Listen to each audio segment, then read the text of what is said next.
अस्सलाम वालेकुम six class. आज हम मैथ्स में एक्सरसाइज 1.1 का क्वेश्चन नंबर 4 कर रहे हैं। क्वेश्चन नंबर 4 हमारा क्या है, दर्ज झेल बयानात को अलामती तौर पर लिखें, यानी हमने इसको सिंबॉलिक फॉर्म में लिखना है। ये क्वेश्चन है हमारे पास। Write the following statements into the symbolic form. हमने इसको सिंबल लगानी है। सिंबल किसकी लगानी है हमने, ये जो बीच में लिखा हुआ है कि रुकन है या रुकन नहीं है, तो इसके लिए सिंबल्स कौन सी है। अगर रुकन है उसके लिए हम कौन सा सिंबल, ये ई सिंबल यूज़ करते हैं, और अगर रुकन नहीं है तो उसके लिए हम ये ई लगाकर उसको काटते हैं। तो ये हमारे पास होता है कि रुकन नहीं है, यानी एलिमेंट ऑफ के लिए ये ई आना है, और जिसके लिए कि is not the member of या डज नॉट बिलोंग्स टू, तो उसके लिए हम ये नॉट वाला सिंबल जो है वो ई नॉट वाला सिंबल यूज़ करते हैं। तो हमने इसमें सिंबल लगाना है। ज़ीरो सेट डब्ल्यू का रुकन है, यानी ज़ीरो रुकन है का सिंबल लगाना है आपने, ये आ गया। और आगे डब्ल्यू कैपिटल, ये सेट है हमारे पास डब्ल्यू, तो ये कैपिटल फॉर्म में आएगा। उसके बाद है लाहौर सेट पी का रुकन है। लाहौर यानी ये लाहौर लिखा हमने, रुकन है का सिंबल है, तो ये रुकन है किसका, सेट पी का। एक सेट ई का रुकन नहीं है, तो एक लिखा आपने यूँ, रुकन नहीं है का सिंबल लगाना है आपने, ये ई नॉट आ गया किसका, सेट ई का। सिंध सेट बी का रुकन नहीं है, यानी सिंध रुकन नहीं है का सिंबल लगाना है हमने, किसका रुकन नहीं है, बी का, सेट बी का। आलू सेट बी का रुकन है, तो इसमें क्या है, ये आपने लिखा इस तरह, आलू क्या है, रुकन है का सिंबल आ गया। कौन सा सेट है, सेट बी है। ज़ीरो सेट ए का रुकन है, ज़ीरो ये रुकन है सेट ए का। इसी तरह हमने जो बाकी के भी हैं इनको भी इस तरह सिंबल्स लगाकर फिल करना है। जैसे ये लिखा है, C is not an element of set C. C is not an element of, तो ई नॉट का सिंबल आएगा। सेट सी है क्योंकि इसको हमने, सेट को हम जब भी शो करते हैं तो वो कैपिटल लेटर से, तो ये सेट सी है, ये इसका एलिमेंट है। और दूसरा जो है उसके बाद, mango is not the member of the set F. Mango लिखा, is not the member of, E not का सिंबल आया और सेट एफ है। 5 is an element of the set N. 5 is an element of है, ये ई symbol आ गया, set कौन सा है, N. 4 is not an element of the set O. 4 is not an element of the set O। इस तरह से हमने ये अपना क्वेश्चन जो है ये कंप्लीट कर लेना। आप लोग भी अपने अपने ये होमवर्क में ये क्वेश्चन कंप्लीट करेंगे। अगर नेक्स्ट क्वेश्चन हमारे पास question number 5, which of the following collections are not sets and why. यानी कि हमारे पास ये दिए हुए कलेक्शंस सेट बने हुए हैं, हमने बताना है कि ये सेट अगर हैं या नहीं। अगर नहीं है तो हमने रीज़न भी बतानी है कि ये सेट क्यों नहीं है। तो ये हम देखते हैं क्वेश्चन अपना। ये इस तरह हमारे पास सेट जो हैं वो दिए हुए हैं। फर्स्ट है हमारे पास सेट जो है बी ए एन के, ये कॉमा के साथ हमने हर एलिमेंट को सेपरेट किया हुआ है। अब अगर आप देखें तो इसमें हर एलिमेंट जो है वो डिस्टिंक्ट है, अलग अलग है, कोई भी एलिमेंट इसमें रिपीट नहीं हो रहा है, और ये क्लियर है, हर चीज़ हमें इसमें पता चल रही है कि इसके एलिमेंट्स क्या हैं। तो ये सेट है, और ये सेट है तो फिर आगे हमने साथ में स्टेटमेंट बतानी है कि जो सेट होगा उसके लिए हमने लिखना है कि ये सेट है क्योंकि इसके अरकान जो हैं वो वाज़े हैं और मुख्तलिफ हैं, या it is a set because its elements are distinct and well defined. अगर कोई भी एलिमेंट इसमें रिपीट हो रहा होगा तो उसके लिए हम लिखेंगे it is not a set because its elements are not distinct. और अगर हमारे पास ये जो एलिमेंट्स हैं वो क्लियर नहीं है, वाज़े नहीं है, तो उसके लिए हम लिखेंगे it is not a set because its elements are not well defined.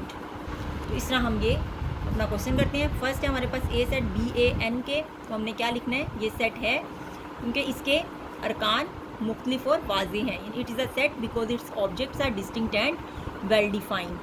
Urdu medium के बच्चे क्या लिखेंगे इसको, ये सेट है क्योंकि इसके अरकान वाज़े और मुख्तलिफ हैं।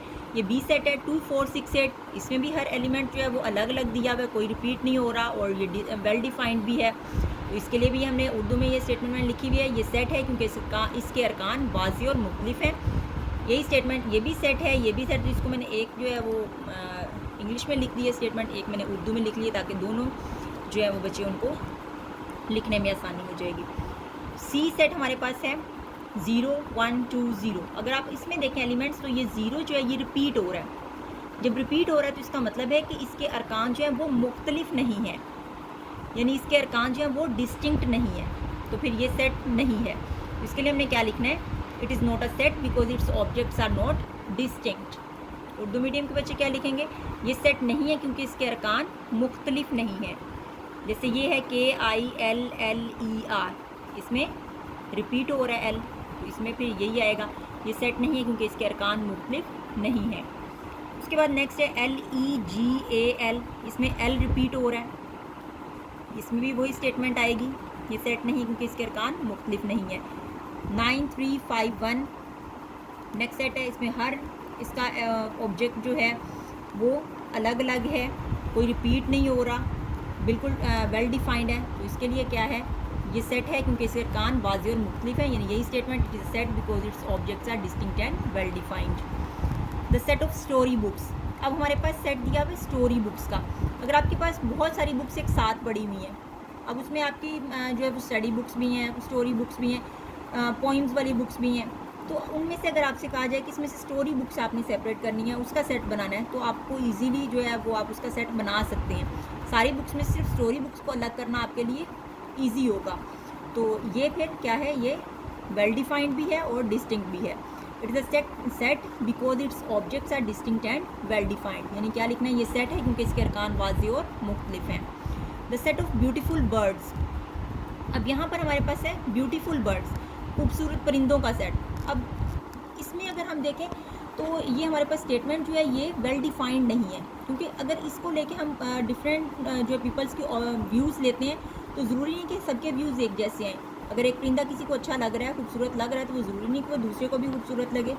तो इसलिए इसके व्यूज़ जो हैं वो सबको डिफरेंट पीपल्स को लेके व्यूज़ जो हैं वो सेम नहीं होंगे, तो ये वेल डिफाइंड नहीं है, ये वाज़ेह नहीं है। तो इसके लिए क्या लिखना है, it is not a set because its objects are not well defined.